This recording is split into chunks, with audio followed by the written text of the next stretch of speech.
kasih Bapak atas waktunya. Boleh perkenalkan dulu Bapak.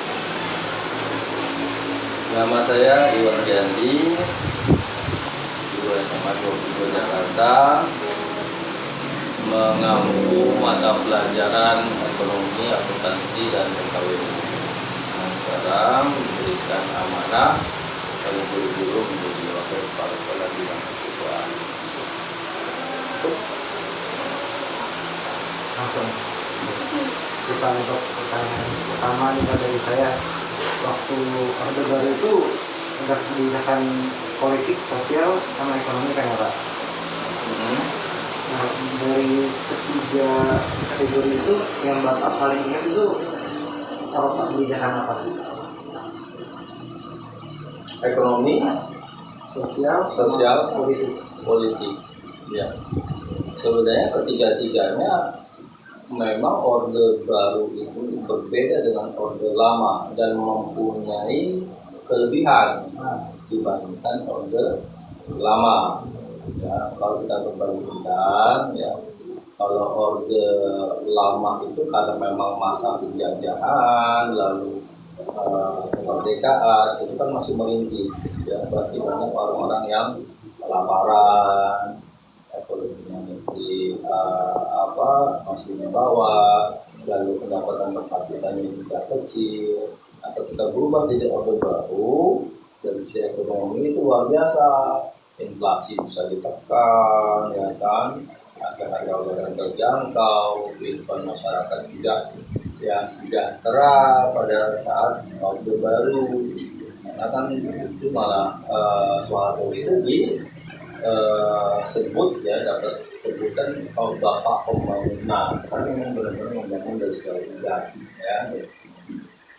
Nah, kalau dari sosial masyarakat, tentunya sekali lagi kalau di Orde Lama ya jelas-jelas, ya, karena masa-masa kemerdekaan, ya tentunya ya berbeda dengan masa Soeharto. Ya. Di awal-awal atau kepemimpinan Soeharto atau kepemimpinan Orde Baru itu luar biasa, ya. Kehidupan bermasyarakat itu nyaman banget, ya kan, nyaman, pokoknya di awal itu bahagianya masyarakat Indonesia, ya. Itu di awal-awal kepemimpinan Orde Baru, ya. Tapi tentunya kalau seandainya dibicara pada akhirnya, kan 32 tahun tuh, 32 tahun berkuasa Orde Baru, ternyata hanya di awal saja, di awal dan di akhir-akhir gitu punya masalah Orde Baru itu, ya. Ya mungkin Soehartonya baik, ya, tapi orang-orang koleganya, kelompok-kelompoknya itu ada masalah. Korupsi di mana-mana, dan korupsi di mana-mana, akhirnya itu yang merusak Orde Baru. Nah, dari sisi politik, kalau dibandingkan dengan Orde Lama, kita agak lebih stabil. Lebih stabil kenapa? Karena Orde Lama ketika masa-masa kemerdekaan memang dibuka sebesar-besarnya buat masyarakat untuk membuka partai politik. Partai politik agak lebih banyak di masa Orde Lama. Karena di Orde Baru itu persempit, hanya 3, ya, 3, P3, Golkar, dan PDI, ya. Nah, karena memang 3, jadi kondisi pemerintahan, parlemen itu lebih nyaman, ya. Artinya itu nggak ada yang goyang, ya. Dan kekuasaan suatu luar biasa, kan memang di backgroundnya kan background TNI, ya. Ya, jadi kuat banget. Saking kuatnya orang itu nggak bisa mengkritik mereka, atau pemerintah, takut. Ada istilah dinding punya telinga itu pada zaman Soeharto dipegang banget sama masyarakat, takut banget kita diomong, gitu. Karena kalau misalnya ketahuan, takut itu masyarakat. Oke, itu 3, ya. Apalagi? Boleh nggak sih Pak sedikit ceritain untuk pengalaman Bapak, kira-kira tuh apa sih yang berkesan dalam hidup Bapak tuh? Yang berkesan, ya, kalau lihat sejarahnya, ya, saya SD, SMP, SMA, kuliah itu pada masa Orde Baru, ya. SD sampai SMA ya nyaman-nyaman aja, ya. karena memang kondisinya tidak ada masalah yang signifikan. Kalau karena saya pada masa SMA kan yang mencari duit kan orang tua, jadi nggak tahu menau, yang penting nggak kita bisa sekolah aman dan nyaman. Dan memang pada saat itu ya kondisi ekonomi politik stabil ya kan. Nah ketika masa kuliah saya baru tahu ternyata kondisi stabil itu semu ya, kondisi orde baru ternyata semu, bagus di luar doang, di dalam ternyata bobrok. Nah, yang namanya mahasiswa belajar dong di sana sini, diskusi sana sini, ya kan, melihat berita, ya kan. Beda dong anak SMA sama kuliah, konsumsinya itu berbeda banget, ya kan. Konsumsi informasi, oh ternyata, oh nggak bisa, ya ternyata orde baru yang selama ini saya anggap baik dan sebagainya, ternyata kan bodoh.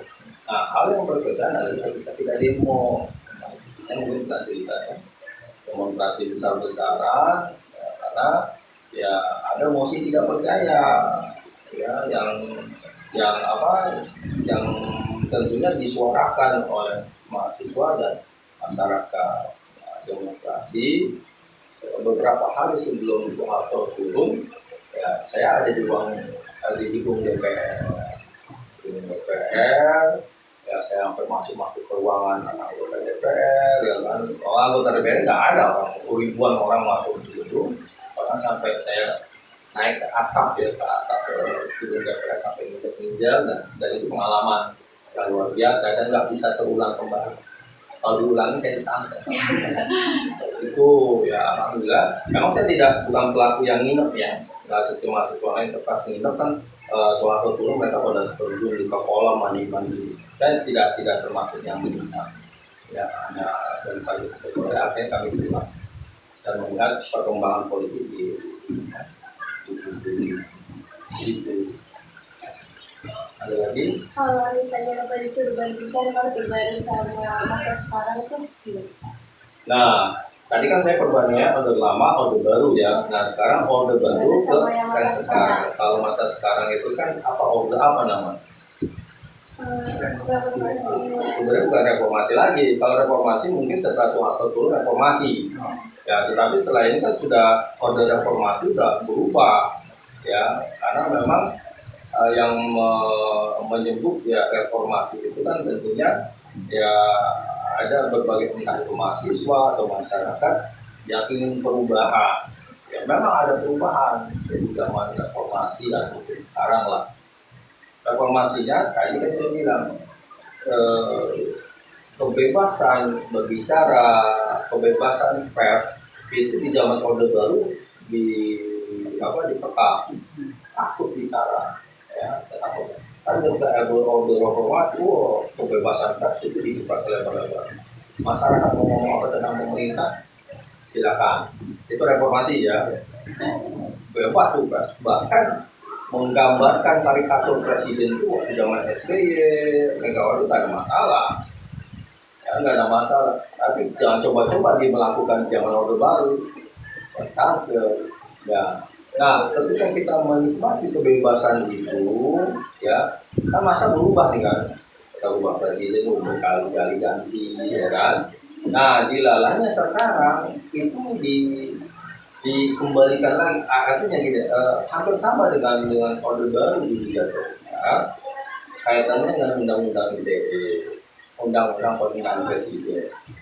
Dulu ya presiden bisa kita kritik, tapi sekarang dengan undang-undang penghinaan presiden agak sulit tuh, khawatir orang salah lalu nanti kena undang-undang penghinaan presiden, apalagi karikatur ya kan, gambar yang nggak benar misalnya Pak Presiden gitu, tidak akan ditangani karena ada undang-undang itu. Bahkan undang-undang ITE lebih kacau lagi, lebih parah lagi. Di media sosial ngomong sesuatu itu bisa dipidanakan, hukumannya itu penjara.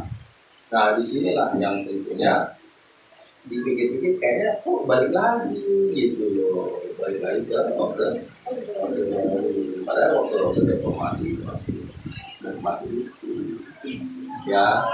Oke, ada lagi yang lain? Sedikit aja. Terima kasih Bapak atas waktunya. Oke, siap.